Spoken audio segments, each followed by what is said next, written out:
Álvaro, cuando quieras.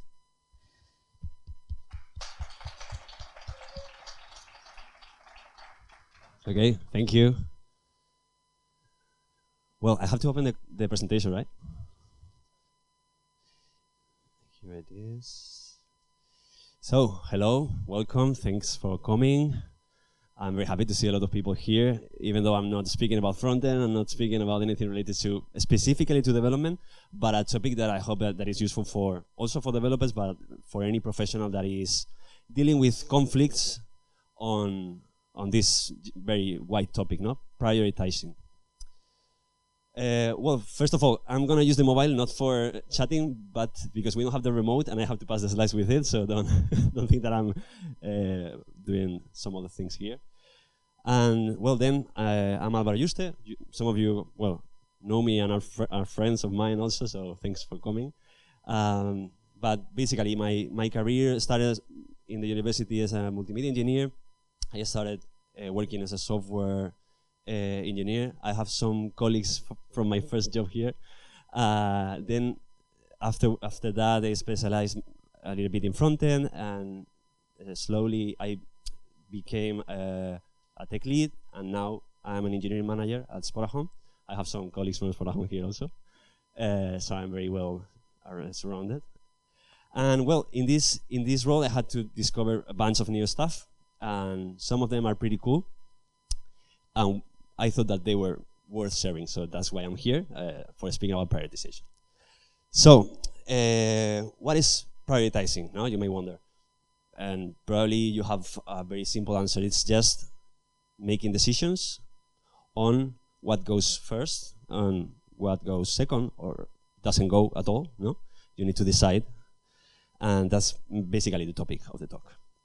We are going to speak about this topic in different scopes, because as I said, it can be applicable to life, work. We are going to dive a little bit deeper on digital products that maybe is the area of expertise of most of us here, so we can understand more the examples. And finally, we are going to completely go until the bottom of the thing with very specific examples applicable to an e-commerce. That is an example that we can also understand very, very easily. No? So, in life, for example, you might have heard this phrase, I don't have time to go to the gym. Well, that's a complete lie, and what you have is a different priority. You want to spend your time in another thing. No? The same happens at work. We don't have money to pay you more, but what the company probably has is a different priority that can be making the company survive, which is you know, something necessary also, but it's all about priorities at the end of the day. No? And in digital products, the same. When we invest in innovation or not is, again, for priorities. And speaking more particularly about the e-commerce environment, or probably also the digital product environment, you might find this situation quite often in your career. There are different teams asking you for different topics, and you need to decide what to do, because probably your team or yourself is the only person that can execute, because you, I don't know, you have the technical skills necessary or whatever, but you need to choose from different initiatives, no, or ideas. And if it doesn't if you don't have any framework, normally what you do is ask your boss what is your main priority or your main focus, or what should you do. Should I do marketing first? Should I do sales first? What's the strategy of the company? And normally a person, very well-paid person, is above deciding, okay, now sales, now marketing, now whatever, no? That's before this talk, as you see. And after this talk, the purpose is that data decide this conflict. No? Data choose what goes first and what goes second in this or any other particular conflict like this. Okay, that's the intro. So the agenda is just 1, 2, 3. We are going to speak first why prioritizing is important. Probably you already know. So until this point. Then we are going to speak about some prioritization methods that, well, I have considered relevant to share, and I use some in my daily basis for personal prioritization, some others in my team and in my company too. And in third place, we are going to speak about more specific methods of generating hypotheses and measuring the results, to enable prioritization in first place, and then with the results, understand if we did it well enough or not at all, if we prioritize good or not, and learn from that, of course. No? So, first point, why prioritizing is important? It's going to be very, very straightforward. Well, we can't do it all. Resources are always limited, no matter the context. You always have limited time or limited money or whatever. And sometimes you need to leave things out of the table directly. It's not about order, but putting some things inside and some other things outside. Then, once you choose the set of things to do, you need to, of course, put an order, because you cannot do, well, you can pretend you can do more than one thing at once, no, but it's impossible. It's just an illusion, and you need to decide what goes first and what goes second. And then, these are more indirect reasons or consequences of prioritizing. The first one is that it makes you measure what's in front of you. Because if you have to decide based on data, normally you are forced to measure exactly what's behind the initiative or the idea that you have in front of you. No? You normally have to measure its value and its cost to make them comparable and inform your decision. No? And well, measuring is in general a good thing if you don't want to go blind, so it's a good consequence of prioritizing. And another indirect consequence, in this case of measuring, is that you are also closer to simplify solution, because you have already analyzed what is the cost, and you can probably even realize that there are some things that are necessary for the final value, no? And you can achieve the same with less effort. No? And well, also because a mistake in the prioritization is very expensive, as you can imagine. I'm going to put a very quick example. This can be understood as, well, the life cycle of an idea. We prioritize it, we then define it, refine it, do it, and learn. And this is my personal opinion, absolutely, but I think that the cost of the mistake is getting smaller until we get to this phase and it gets a little bit bigger. And with this example, that imagine that we have a project that consists of digging a hole in the dirt and finding what's below. No? The first thing that we need to do is choosing the problem, but in this particular case, choosing the area in which we want to dig the hole. No? And imagine how expensive is a mistake here. If we don't choose the right option, no matter how the rest of the phases go, because we're going to fail. We are not going to find probably the amount of value we're looking for. No? So not choosing the best problem to solve is not prioritizing well, and it's the most expensive mistake that you can make in general. Because the rest, well, imagining that we have chosen the right option here, the rest of the phases can be choosing the solution. You can make a mistake here also. The cost is big, but probably it's easier to fix it in the middle. Then when you are preparing the execution, the cost of a mistake could be not predicting the total effort, and then you're spending more time not getting to the deadlines or so on. And I consider that medium cost. And then executing the solution is one of the phases in which the cost of a mistake can be more fixable. Probably it's just not executing as fast or precisely as possible. Of course, it can become crazy, no? But the uncertainty and the risk is slower here. It's smaller, sorry. And then in the learn phase, as I was anticipating before, we can also get a lot of value because we are learning and we are understanding our failures in case we failed and being able to replicate our successes. So if we are not measuring or learning good, the cost can be medium or big in some cases, depending on the situation. So at this point, more or less we understand why prioritizing is important. I didn't say, but if you have any questions or I am misspelling something or something is not clear, you can raise the hand at any moment, and I can answer whatever you have in mind, okay? And at the end, we can have another space for questions. But now, the why is more or less explained. Let's dive into how, no? How can we prioritize? Some methods to do that effectively. And here, well, I chose these 4 that I think that represent quite good the different styles of prioritizing. And they are all different, like the fruit is, but they are all together because we can combine them as needed. No, we can, as we will see later, we can mix 2 or more of them to find combined solutions. So let's go with the first one that you probably know is a very standard one, a very well-known one. That is the Eisenhower matrix. So how does this work? Basically, you have 2 axes, the importance and the urgency, and you just need to put your idea or your initiative or your task in one point of the matrix depending on how urgent is it for you and how important is it for you. That's it. So if it's not urgent or not important, you eliminate it. If it's not urgent but it is important, importance meaning here also that you are the right person to do it.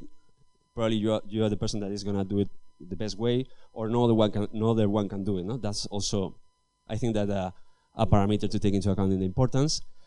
In that case, you postpone it with a reminder, of course. No? If it's not important, which means that other person can do it, but it's urgent, you delegate.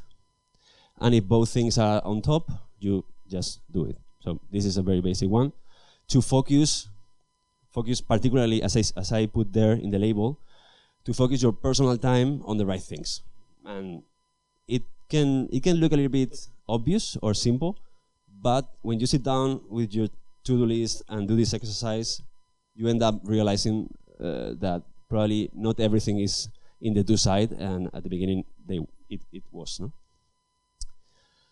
So this is the first one. I was making up these like scores. And then I was giving these scores to each one of the methods. And in this case, as you can imagine, this one is very subjective. That's why I say that is for personal prioritization, because it's very hard to put in common what means important for me and what means important for you. And it can be debatable because you have different parameters and you can understand how both interact with each other and so on.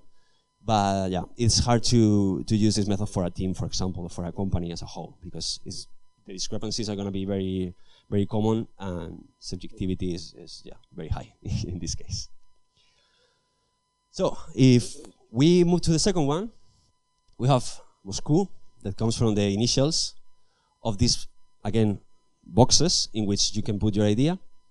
And in this case, it's just one dimension, speaking about how critical is that task or idea for the objective that you have. I normally have seen this method applied for product prioritization. As you can see here, the different boxes are must do, should do, could do, or won't do. And they connect pretty well with product requirements. No? Imagine that you are building something for a use case, for a user, for solving a problem. I highly recommend that the user is the one answering these questions. What must be there, what is a nice to have, what could make it everything smoother, no, or more beautiful, and what's absolutely unnecessary. No? It can be a way also of prioritizing, obviously focusing first on these things, no, and leaving the rest for later. And well, again, this can be quite subjective unless it's customer-centric. It's going to be problematic also. And again, very rigid, even more rigid than before, because this is just one dimension and it's harder to justify why it lands there and not in the other place. As I said, this is, in my opinion, only practical for customer-centric product prioritizations. No? But, well, worth mentioning.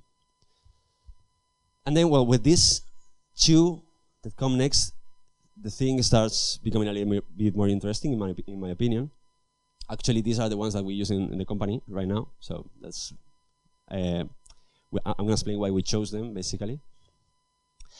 And the first one of them is RISE. Again, as the other methods, the previous one particularly, this comes from the initials of these indicators. In this case, they are not boxes to put ideas into, but they are different indicators for scoring your task or your idea or your initiative. No? So for each idea, you have to answer these four indicators, these four questions. What do they mean? So first, the reach basically speaks about the quantity of, well, the share of the total population that will receive your idea. No? Imagine that, I don't know, imagine that you're a human resources department. The reach here is the percentage of employees that are going to be affected by your thing, no, whatever.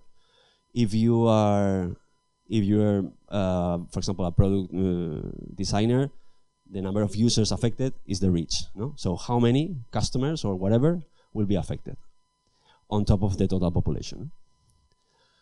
Then we have the impact, that is like the most nuclear one, and it speaks about how much is it going to affect. Is it going to change their lives, or is it going to just be a small adjustment, no? Again, speaking about the people affected, no? The certainty is also very self-explanatory. How certain am I that it will happen? You can find different ways of measuring certainty. Most of the times it's based on previous knowledge. If you tried something in the past and it worked, I can be more certain that the next thing is going to work if it's based on the same, I don't know, knowledge or hypothesis and so on. Or if I have more user feedback, for example, I have people telling me this is absolutely necessary, that can contribute also to certainty. Not being this your boss, of course, because otherwise, in general, as you can see, these are ways of avoiding people inside the team taking the decisions. So this is externalizing these decisions to other place.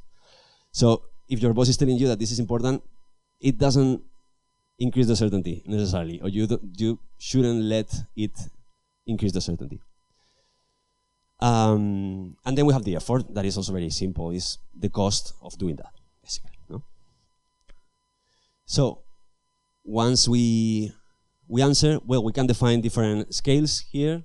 It can be just a discrete scale with low, medium, high, for example, 3 points, 3 possible points. Or it can become a little bit more specific. No? Imagine that, for example, we know that it is exactly 50% of the customers affected. We estimate that it's going to increase 75% the conversion. I'm 30% sure, and it will cost blah, blah, blah. No? This can become very, very, very specific. And in this case, I was putting there that, in my opinion, it's useful for business prioritization, because normally when you speak about these terms, you are speaking about a business, particularly when you speak about reach and impact. I found it useful for that context. Well, in this case, again, in my opinion, I think that this is a little bit more debatable, because it can open more specific conversations. Here you have 4 completely separated indicators that are describing different realities of the task, and more conversations can appear, I think. And it's a little bit more objective, particularly if you move towards the more specific scores. No? If you say medium or low, probably it's not that objective, but if you land it to numbers, it can become. And that's it. Any question? I don't know. Well, I don't know if I'm going too fast or not. Stop me. Don't hesitate. And then the fourth and last method is value effort. And this one is self-explanatory again with the name, but we are gonna dig a little bit into it. You are probably familiar with this term. ROI is in, well, I guess business world or even finance and so on is a very common term, and it describes how an effort or a cost that I commit returns me any value. No? For example, if I buy a bike for 200 euros and I sold it 1 year later for 140, my return of investment is 70%. Okay, that's pretty standard, I think. This is another way of prioritizing. We can prioritize things with the higher return of investment. No? We can even, and this is the first example of combining 2 methods, but we can use the RISE indicators for calculating this value. No? We can consider that multiplying reach times impact times certainty, we get the value estimated, and you just need to divide with the effort, and you get this, what we can call rise score, or it can be the value, the return of investment. No? This way you can use directly your output from the rise indicators with a specific number that you can compare with the next task. No? And it can be purely numeric at the end of the day. Well, as you can see there in the label, this is for more detailed prioritizations. Here's when you have a lot of things and you really need to put mathematics to work, basically. And then there is another interesting concept for sustained value. I think that is interesting particularly for the context in which I work, and I think probably most of you do too, that is digital products. Normally, when you release a feature, it is going to work indefinitely, and it is going to provide value forever and until the solar winds appear or whatever. Is going to be there, no, providing value. So here it's not that easy to calculate the return of investment because the value provided is going to be forever, no. So this concept break-even basically solves a little bit that issue. You can see an example of another use case in which this applies. For example, if you studied a degree that costs 10K and it enables you to have a job with a salary of 1K per month, the break-even means the time, that is, in this case, 10 months, the time that it takes for the degree to pay itself, okay? Given the value that it generated, no? So in this case, you're gonna take 10 months until this degree pays itself. This is not gonna happen in the United States, but I don't know, probably here in Europe it's possible. And here, I think that we are speaking about the most objective of the methods, but it can be a little bit more rigid than the previous one because it's harder to understand for some other teams, probably, if you are speaking about very specific metrics and so on. It's a more inside detail job, I think, no? But it's still useless, no? Sorry, useful. Yeah, well, and I thought that it would be very beautiful to show all them in a matrix, and here they are, basically. This is how rigid or debatable are and how subjective or objective are. And there you have the recommended use cases for each one: personal priorities, product, business, or detailed prioritization. So from now on, we are going to choose this one to continue with the talk and to dive deeper into the hypotheses and results that I was anticipating before. Here it is, the section. So, if we are going to develop a little bit this value effort formula, and we need to understand what is value at its core, no? How can we calculate this value? Because if we are selling a bike, it's very easy, but that's not the most common use case for a business. And we need to explain a little bit more how to calculate this. So basically, the way we were approaching this is, first thing, separating what is the value before prioritizing, that is what we call an hypothesis, and after executing, that is the result. No, we will see later that these two must be compared to learn and so on. But then the way of measuring value, it can be very creative, and you can find formulas, very diverse formulas. But the one that I think is more effective, particularly for digital products and e-commerce, or digital business in general, is defining your success metrics that we will see in a minute.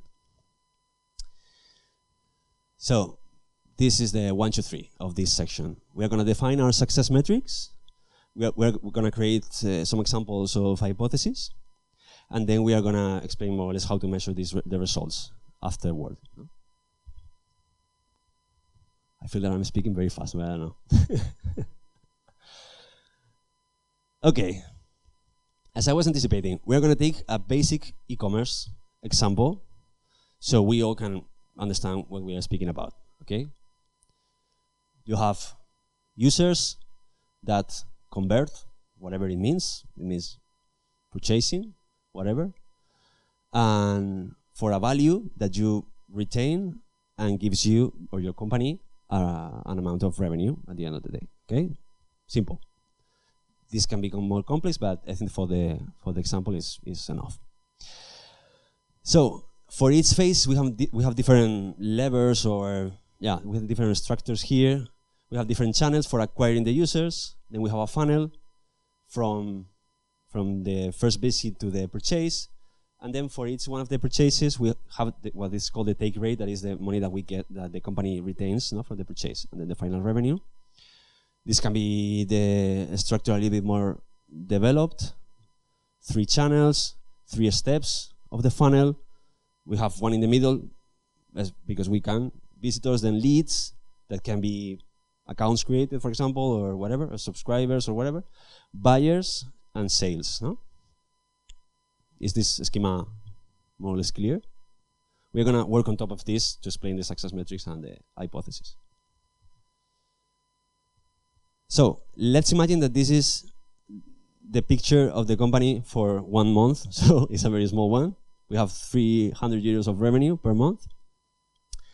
We have 30 visitors that convert in the funnel this way.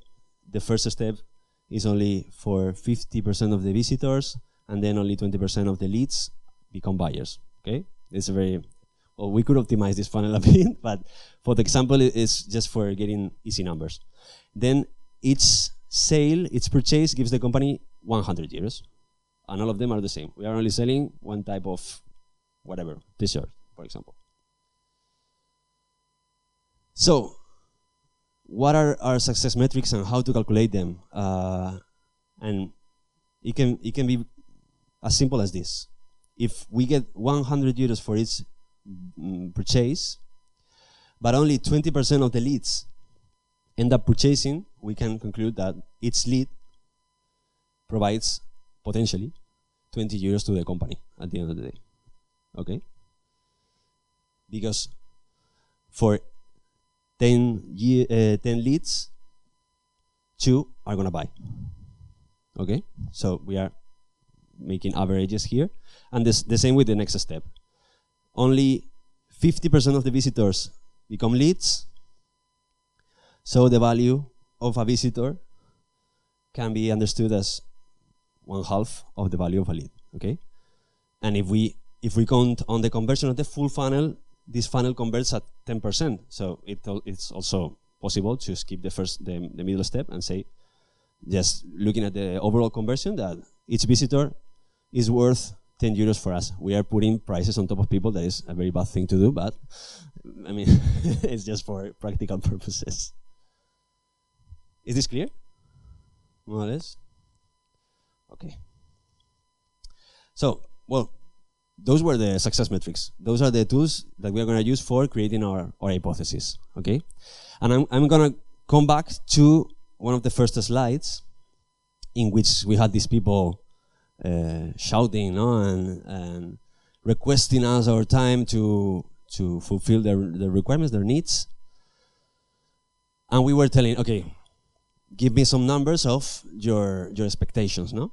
And these demands have become hypotheses all of a sudden, no? The marketing guy knows that he has to tell us the number, for example, the number of users that he expects to attract with the campaign, no? And based on previous examples, based on industry standards, on probably intuition, it can be reflected on the certainty, but he expects that 5 more users are going to come through social ads if we develop this thing that he's asking, this campaign. No? Say, okay. And then the sales team is saying, well, I think that if we increase 5 euros our prices, we can keep everything else stable.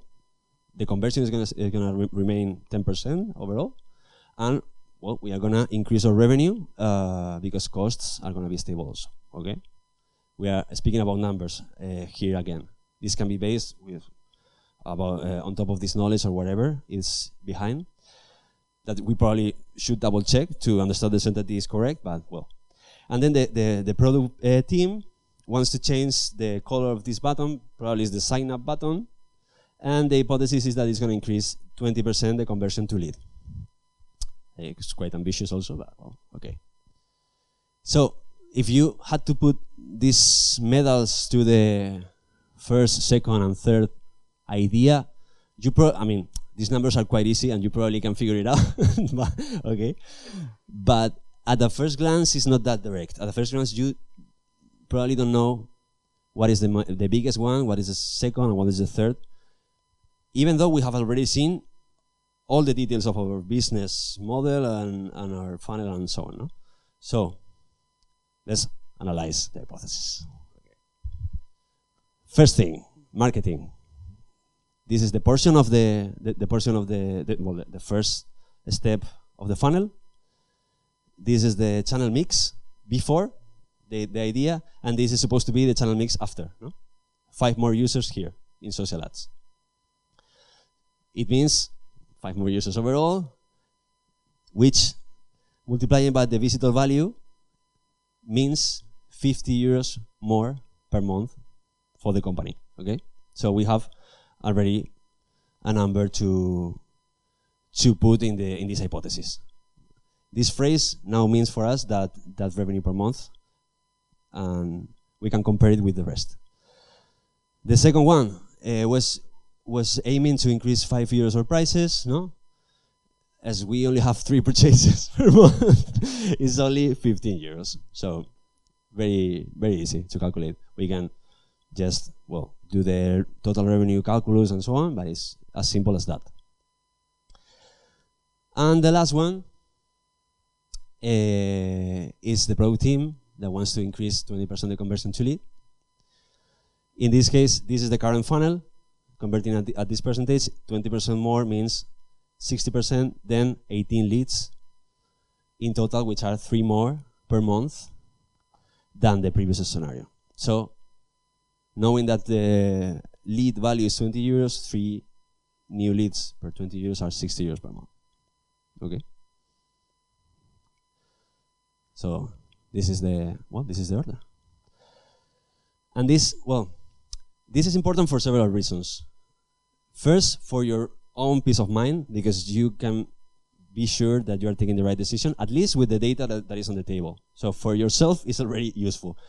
But I find it particularly useful for explaining the rest of the people why, and for them to understand. Because it's not the same saying, for example, here, the sales team is in the last place, poor team. It's not the same telling them, I cannot do your development because it's not, it's not on my to-do list, it's not on my backlog, it's not fancy, it's not whatever, I don't like it. You can say that, because most of the cases that's the reason. I don't like it.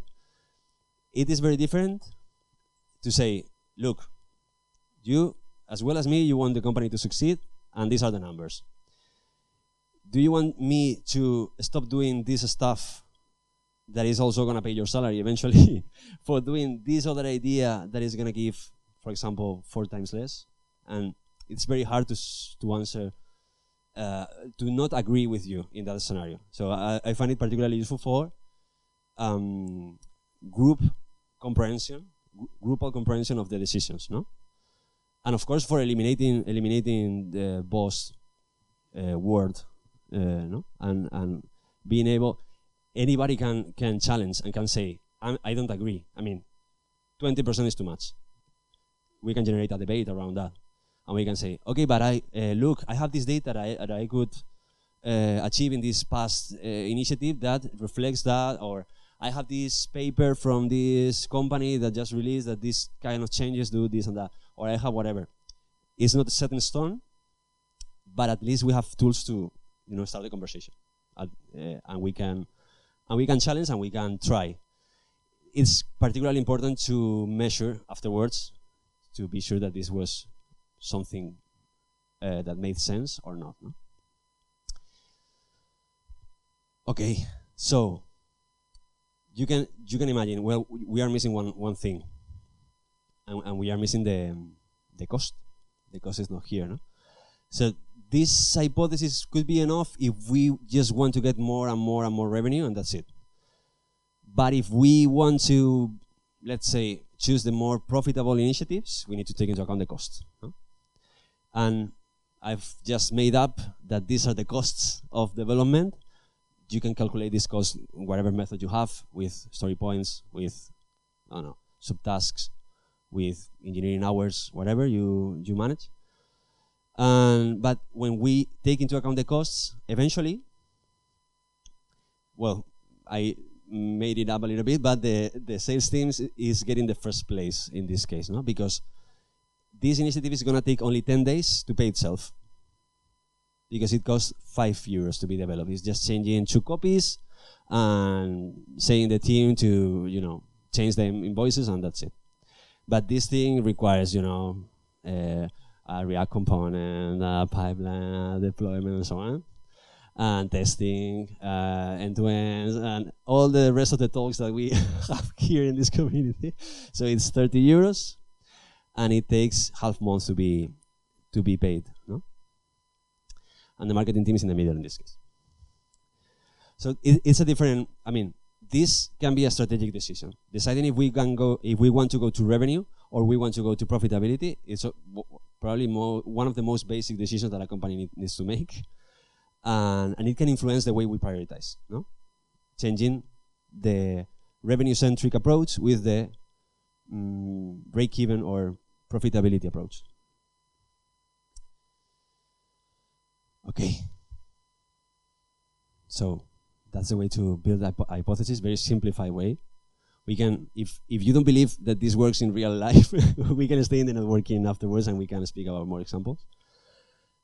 Because it's not always, as you can imagine, that simple, but if you get creative and you can be, you don't have to be 100% precise, but instead say something that makes sense at the end, no? And have conversations. And then we have to measure our results. Okay, this is going to be very, very briefly, because this is a very big topic. But, well, basically, imagine that we have prioritized based on revenue, we have prioritized the product initiative. We want to change the color of the button. Okay, we're going to do that first. It was blue, and now it's orange. So, one of the ways of measuring this, of course, we were measuring the performance of the button before. That it can be the click-through rate or whatever it's called, or the conversion to account, conversion to sign up. You can use Google Analytics if it works, because recently with GA4 it's not working at all. But well, if you can make it work, you can use it. And then release the change. Well, develop it, and then when it's released, start measuring again. What's the performance? And as you can see here, it's absolutely useless, because particularly if you are in a business in which metrics are not stable. Imagine that you have more sales on weekends, or less on weekends, or more conversion on one season, more on summer. You won't know how to attribute the changes to the changes in the performance to the change in the button, or to any other thing, to a football match, for example. So this is not the best way to measure changes, particularly in digital products, but in general, I think, to find causality at least, this doesn't work. So probably some of you already have alternatives that look like this. A/B testing is quite a standard already in the industry, and this is the best way to measure these kind of changes. Here, as you can see, we introduce the change only for 50% of the population, or 50% of the segment of users affected, and we keep the other 50% as a control group. So here, both are living the same football matches, both are living the same weekends, and both are having the same external situations. And if we did it right, the only difference is the color of the button. So if something changed in the performance, we can be, well, absolutely sure that it was caused by the button change. No? Because if you don't do it this way, probably the sales team is going to tell you, well, this was because my team was working harder and we were getting more engagement in the users. But here you can say, no.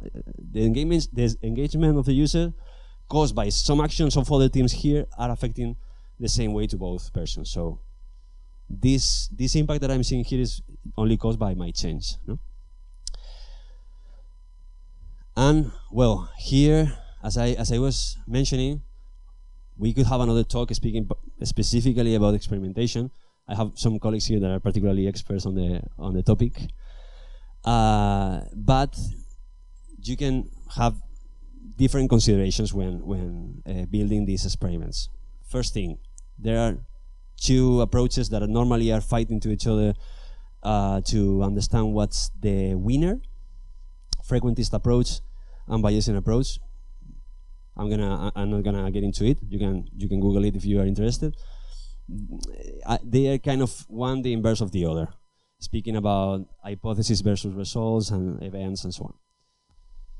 Then you can have conflicts deciding when taking a decision, because obviously you can be biasing the experiment if you say, okay, oh, mine is winning, my hypothesis is winning, I'm gonna stop now because if I let it 2 days more, it's gonna turn around. No? So there are strategies for trying to minimize these biases. For example, we have the fixed horizon analysis and the sequential analysis for different approaches. I don't know. And then we have some other tools to calculate how accurate was the decision. So how sure can I be that there was not a random effect? Because, well, if you're flipping a coin, you can get the first 5 tries with the same thing, and it doesn't mean that the coin has only one face, no? And these kind of methods try to, again, minimize those risks of seeing random effects or false positives, and so on. So we have significance level, statistical power, minimum detectable effect. Also, because another scenario that you can find is that there's no effect at all. You can get to the horizon, for example, of your experiment, and the result can be no effect detected. And it can mean 2 things. It can mean that there was no effect, or that it was not enough time to measure it.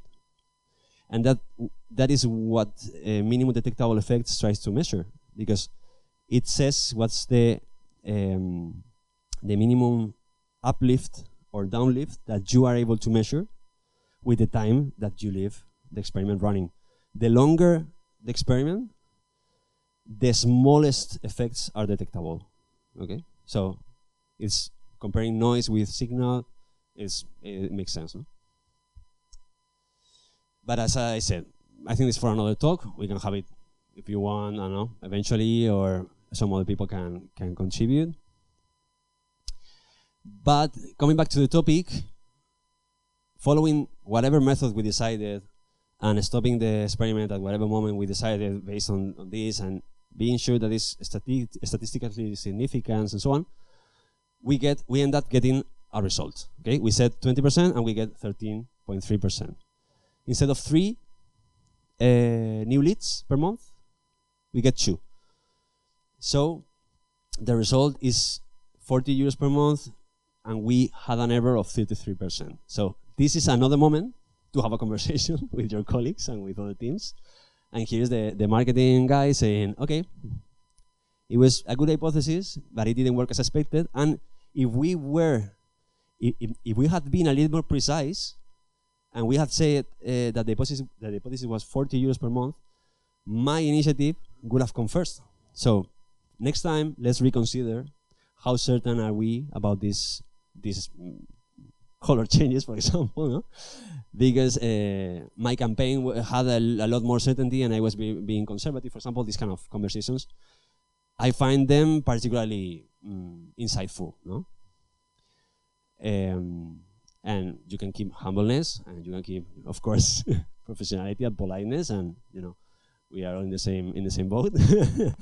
But these things are opening debates that didn't exist before because we were blind. I mean, we were doing this thing and not the other. Well, probably some of you are doing this already, no? But I am speaking about my old self versus my today self, no? And yeah, we can learn a lot more. And we can even improve our precision, the precision of our hypothesis, looking at these errors, no?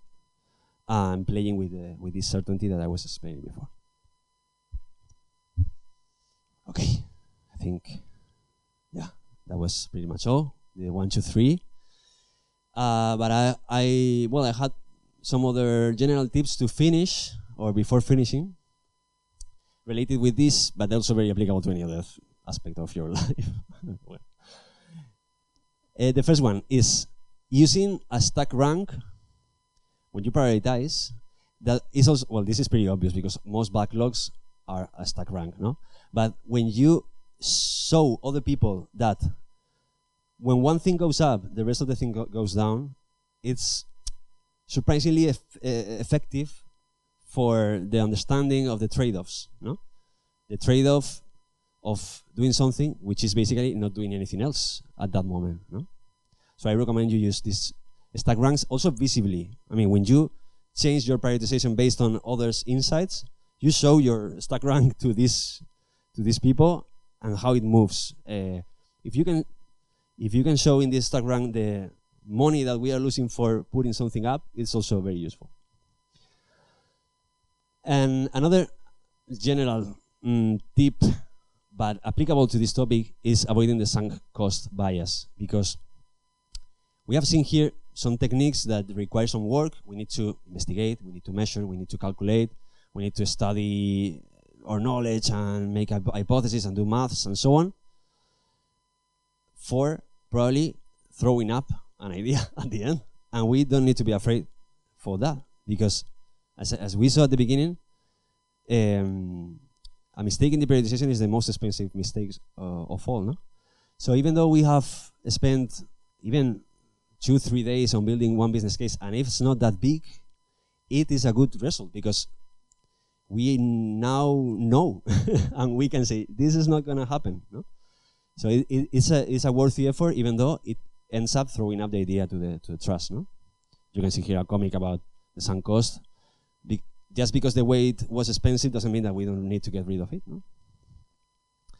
And it can, well, we can see, connected with the previous example, if we are obsessed with one direction and we don't want to change that because we are losing all the investment that we did in the past, we can probably be avoiding the success, no? The next one is also a tip around biases. In this case, the availability bias. Applying it to prioritization, it can mean that sometimes, because of the work required to calculate the hypothesis, you just end up doing the hypotheses that are given to you. Imagine, I have these 3 teams yelling at me, and I don't spend any minute thinking myself on what idea can be bigger, no? Because I just need to stop the noise and go ahead with the ideas that are already defined, no? But I could be reading an article, or I don't know, or doing user testing or whatever else to discover new thing that is not on the table at that moment, no? So, yeah, this is what I explain is an extra barrier to expand your vision, no, and your ideas. So it becomes more important avoiding this availability bias. And this is, well, this comic is about what's in the news versus what's in the world, and you take what you see, no? Yeah. And it's again with the golden rocks. If we just found a small rock and we focus on it, we might be losing some other opportunities that are around because we just have that available, huh? And then, well, this is pretty well known also, the confirmation bias. And this is dangerous when we are trying to make up numbers to confirm our beliefs, no? We can be discarding some data that it is not aligned with what we think, are choosing another data, both for building the hypothesis but also for measuring the experiments, because as I was saying before, we can stop the experiment just because it confirms our previous idea of the story, no? So this is a very dangerous bias in general, no? But in prioritization, it is also. And also, well, a little bit trying to balance all the rest. We have this avoiding analysis paralysis, and you may know what this means, particularly if you play board games. That some people here play them with me, and they know that I have this problem playing board games. You need to avoid it when you prioritize, because particularly if you don't try a lot of things, the certainty is going to stay very low, because you don't have any example, you don't have any knowledge, any previous story to support the next hypothesis. So you better do a lot of small things, small and cheap things, with a spray, you know, and then locate the particles that became interesting. Then another approximation with a little bit more detail, and finally you can focus and do the hard stuff, do the backend and the server and everything when something works, no?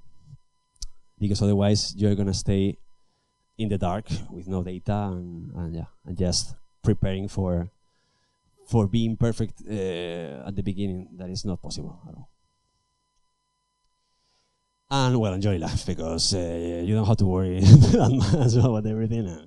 Yeah, this like compensates the pH of the talk. So that's it. That was it. Thank you so much for listening and for attending.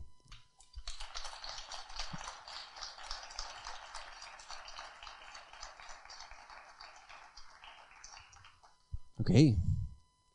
Any question? Anything that wasn't clear?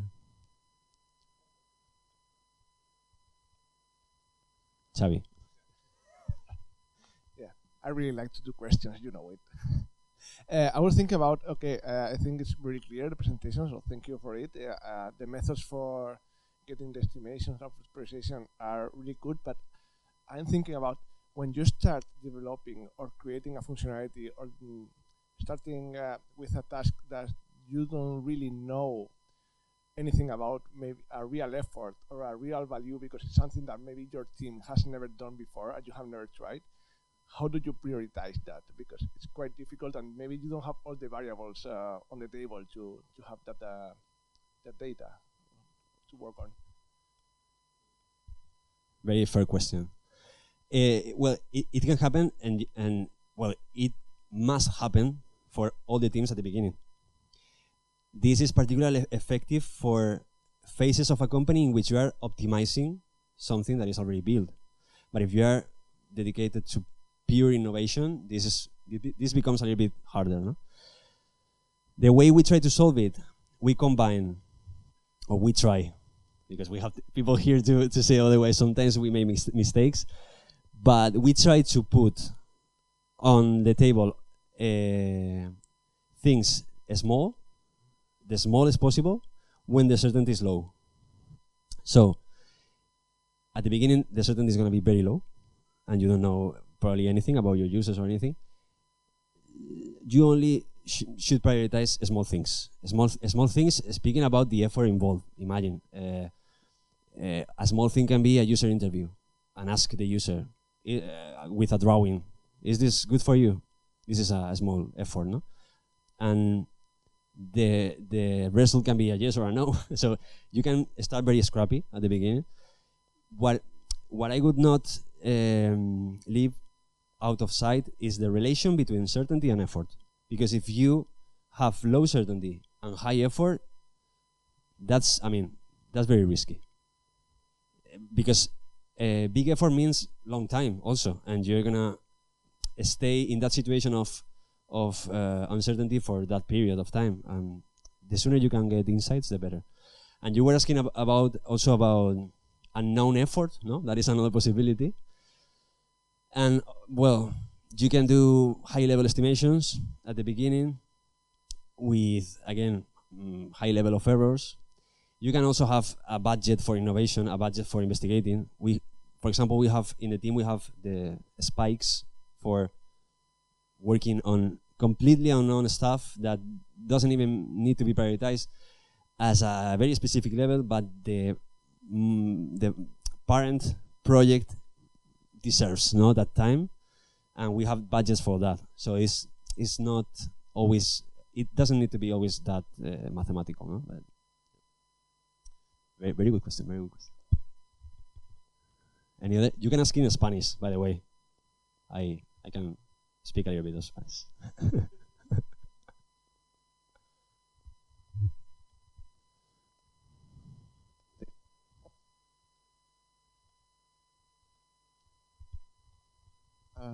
How you deal with the issue when we prioritize something and implemented a change, and then we measure results, and the results are just a little bit different, let's say like 2% or like 3%, and then the discussion starts. Is it a natural variation or is it a result of our change? And obviously the tendency is any small change, which could be just random, just natural variation, interpret as an improvement of change which was implemented with resources and time, etc. So how to avoid situation when we take natural variation for the special cause variation? It's a very good question. Normally, the tools itself make it very difficult to detect small variations because, as I was saying before, the experiments need to be running for a lot of time to detect, for example, variations of 1 or 2%. So normally we are working with bigger numbers, and it's particularly well for us. Probably for a more mature team or a more specialized team, it becomes more specific. But for us, we only have 3 scenarios. It was directionally correct. I mean, we supposed that it was going to improve, and it did. So we were right. The second scenario is we were directionally wrong. I mean, we thought that it was going to improve, and it is decreasing the metric, for example, and is generating negative effects, or it's in the middle, and we couldn't detect. At the end of the day, these 3 scenarios are the most important ones, because if your hypothesis was 10% and the result was 15, well, we are not in that level of refining our system in that scenario. We are counting that as a success in general, no?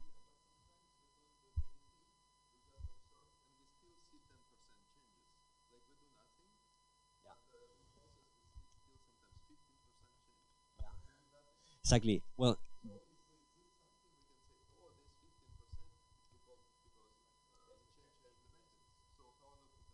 exactly. Well, that's the main reason of introducing A/B tests, because the random effect is controlled statistically somehow. The formulas, I didn't explain the formulas because it is a little bit more extensive, probably for another talk. But these formulas are telling you the chance of being mistaken. So, I mean, the chance that this uplift or downlift is not caused by your stimulus, by your initiative. And we are normally around, we try to take the results only if they are 95%. If they have 95% significant level, that means that we are incurring around 5% of error. So there is only 5% of being a false positive in this case, which is still a possibility, no? But if we are not using A/B tests, your risk is huge. I mean, it's impossible to see the signal among the noise, no? But with A/B tests, we somehow avoid it. Yes. That's the thing. Okay, more questions?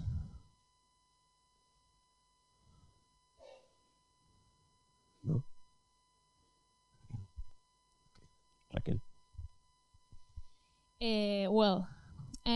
My question is about when you analyze the result, and the result is quite different about the result that you propose on the hypothesis, and you say about learning about this mistake.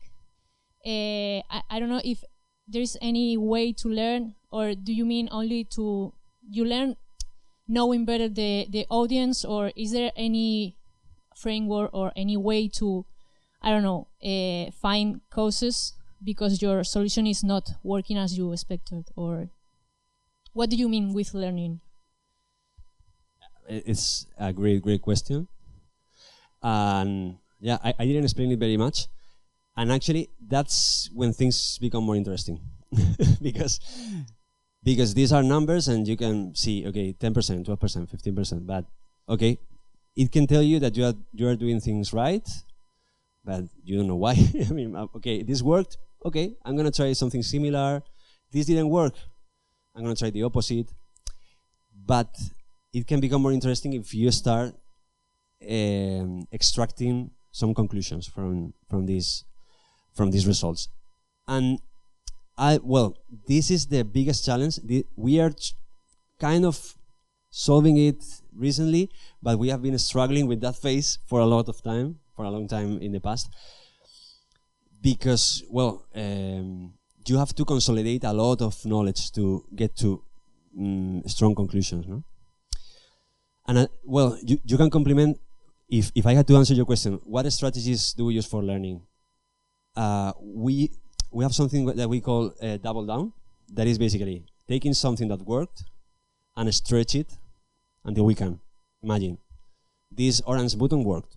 I'm going to put everything full of orange buttons. No, that's probably a little bit basic. But it worked in the sign up. I'm going to put it in the buy button. No? And imagine that it doesn't work. We have another conversation. Okay, the orange works for accounts, but it doesn't work for purchases. Why is that? I don't know. Probably the psychology of color, the buying step is a little bit more risky, and the orange is the lion color. I don't know. It can be an hypothesis. I'm gonna put, I don't know. I'm gonna play with another button, and you can start experimenting only with data, only with this yes, no, or inconclusive data, and work in your team about possible explanations that can be invalidated or validated and so on.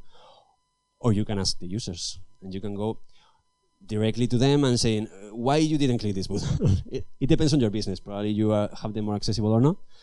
Or you can use user recordings also.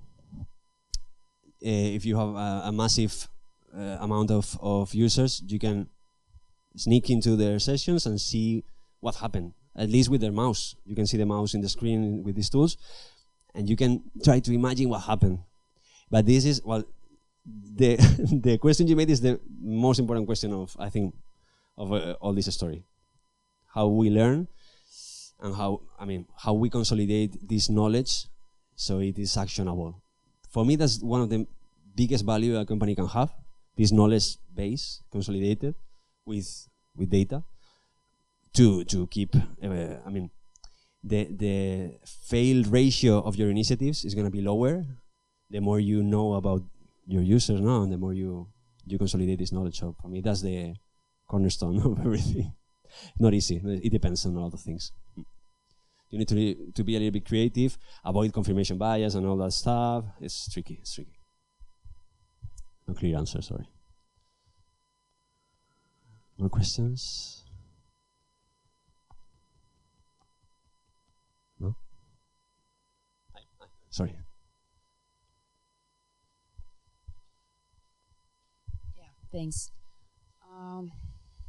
I'm supervising that in many cases, especially in private subjects and private cases and in the company, very often it's happened that, for example, when we see something like a priority or must have to be executed, when we are discussing and during their different circumstances and analysis and hypothesis, we see that it's not a prayer, or maybe it's not so important that we expected it could be. So the question is, what kind of analytical process are you using to estimate if it's really their high priority or not? So that's the question I am asking. You mean analyzing the results or the hypothesis? Okay.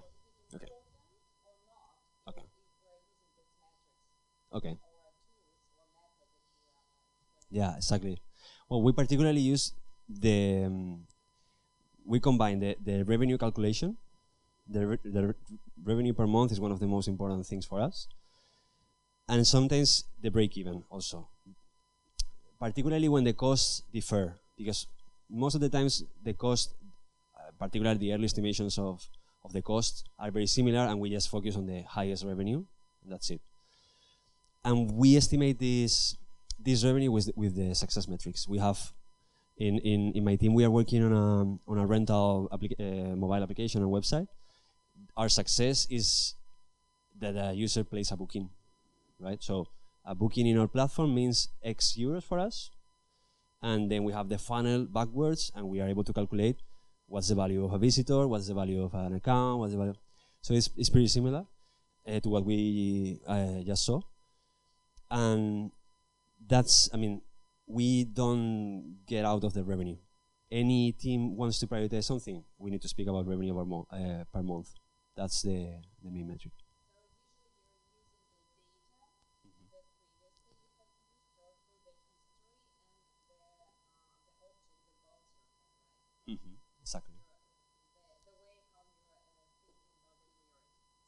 Exactly. Exactly.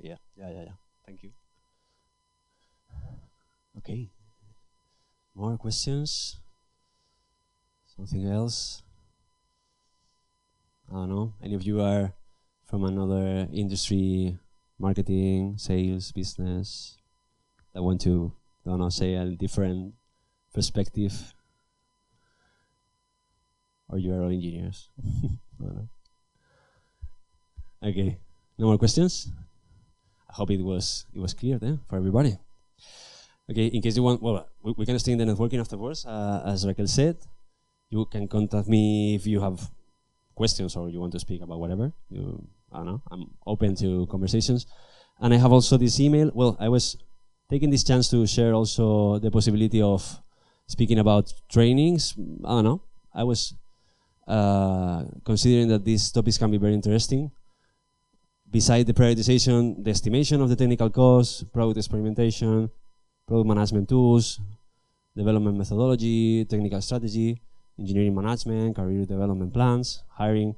If you want to speak about something of these topics, or you think your company can be getting value from any of them, also feel free to contact me and we can talk. And that was all. Thanks again.